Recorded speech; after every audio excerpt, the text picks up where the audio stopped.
The gospel text of today, which is taken from the Gospel of Mark, chapter 3, verses 31 to 35, gives us an indication of the true family of Jesus.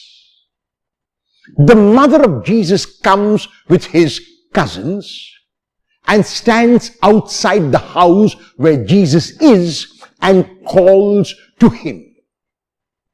In his response, Jesus takes the listeners beyond the meaning of family as only related by blood to a family related by doing God's will.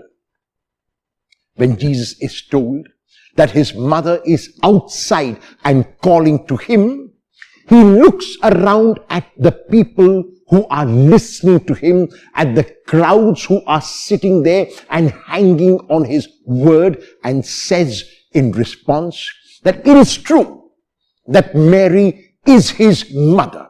It is true that Mary brought him into the world. It is true that she had the privilege of keeping him in a womb for the gestation period of close to 9 months. But it is also true that she is not merely his mother because she brought him into the world, because she gave birth to him. She is his mother primarily because, like him, she too does God's will.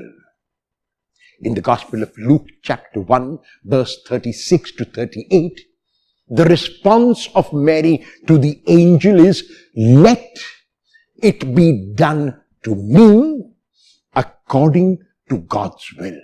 And this is what Jesus is pointing out to today. He is not saying that Mary is not his mother. He is saying that Mary is his mother surely on the physical level, on the surface level, because she gave him birth, but she is also his mother on the deeper level because, like him, she too does God's will. And so the question we have to ask ourselves is, what is God's will for me today? There are times in our lives when we have to make important decisions about our future.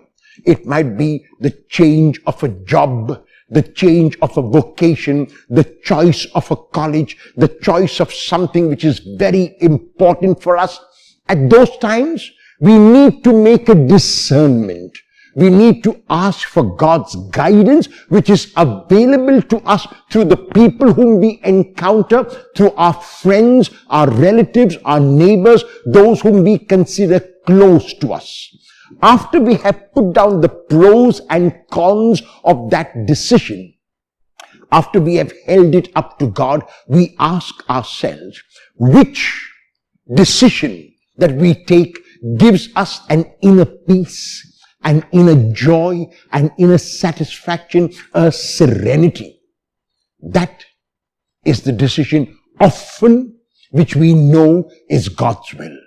When at the end of the day, we are making our examination of consciousness, we are reflecting on our day.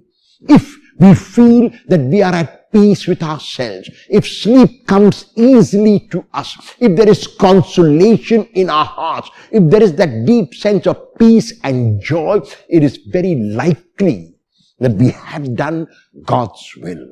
To do God's will at every moment means this, that I do whatever I have to do.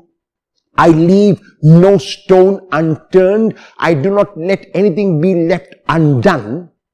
And then I leave what remains in the hands of God. Mary is the epitome of what it means to do God's will. Jesus, of course, is the model beyond all models. If we can imitate our Blessed Mother in doing God's will, then we too will be related to Jesus, not merely because we bear the name Christian, because that alone will never be enough to be related to Jesus, but because we do God's will. So a relative of Jesus, to be related to him, means that at every moment and at any moment we are willing to do God's will. If Jesus were to point to you today, would he point to you as his brother or sister? If yes, why? If no, why not?